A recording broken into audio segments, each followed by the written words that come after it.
नमस्कार दोस्तों, आज हम जानेंगे अपने प्यारे गुरुदेव श्री श्री रविशंकर जी के बारे में।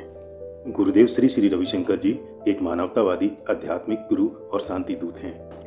उनका दृष्टिकोण एक तनाव मुक्त, हिंसा मुक्त समाज का है। इसी दृष्टिकोण के कारण दुनिया के लाखों लोग उनकी ओर आकर्षित हुए हैं। वे आर्ट ऑफ लिविंग फाउंडेशन के प्रणेता भी हैं। उनका जन्म 13 मई 1956 को पापनाशम, तमिलनाडु में हुआ था। उनकी माता का नाम विशालक्ष्मी और फादर का नाम RS वेंकटरमन था। उनका जन्म रविवार को हुआ था, इसलिए उनके नाम के आगे रवि और आगे शंकर लिखा गया, क्योंकि इसी दिन आदि शंकराचार्य का भी जन्मदिन हुआ करता है। उन्होंने अपने कॉलेज की शिक्षा Saint Joseph College of Bangalore में की। 4 साल की उम्र से ही वे भगवद गीता का पाठ करने में सक्षम थे और अक्सर ध्यान में लीन पाए जाते थे। उनकी इस रुचि को देखते हुए उनके पिताजी ने उनको वैदिक गुरु महर्षि महेश योगी के पास भेज दिया। धीरे धीरे वे महेश योगी के प्रिय शिष्य बन गए और वैदिक शिक्षा भी देने लगे। 1980 के दशक से उन्होंने अध्यात्म के ऊपर व्यवहारिक ज्ञान देना शुरू किया।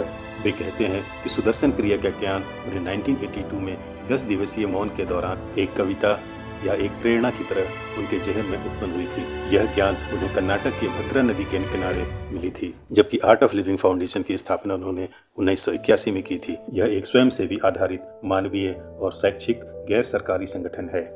आर्ट ऑफ लिविंग का पहला कोर्स उन्होंने स्विट्जरलैंड में 1983 में लिया था। उनका मानना है कि अध्यात्म से ही हम अपने मानवीय मूल्यों जैसे प्रेम, करुणा और उत्साह में वृद्धि कर सकते हैं। अध्यात्म किसी एक का नहीं, बल्कि सबके लिए है। रविशंकर जी कहते हैं कि सांस शरीर और मन के बीच की एक कड़ी की तरह है जो दोनों को जोड़ती है।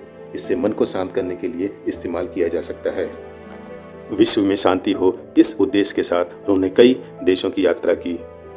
पाकिस्तान, इराक, कोलंबिया और अन्य कई देशों की यात्रा कर उन्होंने विश्व को शांति का पाठ पढ़ाया। भारत के सर्वोच्च न्यायालय ने अयोध्या संघर्ष के समाधान के लिए 3 मध्यस्थों में से एक के रूप में उन्हें चुना था। अंततः यह पुराना विवादित मुद्दा 2019 में खत्म हो गया। रविशंकर जी दुनिया भर में शांति दूत के रूप में माने जाते हैं और आर्ट ऑफ लिविंग फाउंडेशन के माध्यम से अहिंसा और मानवता का संदेश देते हैं। सन 1992 में रविशंकर जी ने जेल के कैदियों के बेहतर जीवन के लिए भी पहल की थी और कैदियों की रिहाई के बाद उन्हें एक सम्माननीय कार्य मिल सके, ऐसा उन्होंने एक प्रोग्राम बनाया था। विश्व में शांति कायम हो, इसके लिए उन्होंने पाकिस्तान और इराक देश का दौरा किया था। इस दौरान रविशंकर जी ने वैश्विक शांति को बढ़ावा देने के लिए कई देशों के राजनीतिक और धार्मिक नेताओं से भी मुलाकात की थी।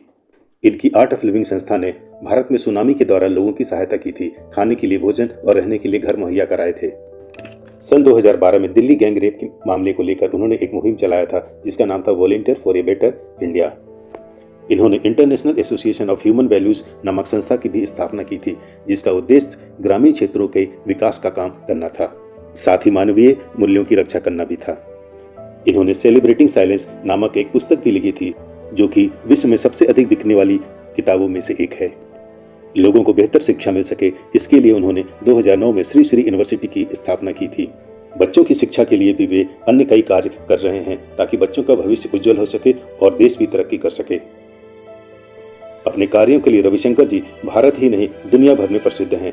उनका मानना है कि सबको ध्यान, योग और सुदर्शन क्रिया करना चाहिए ताकि उनके साथ साथ समाज का भी कल्याण हो सके।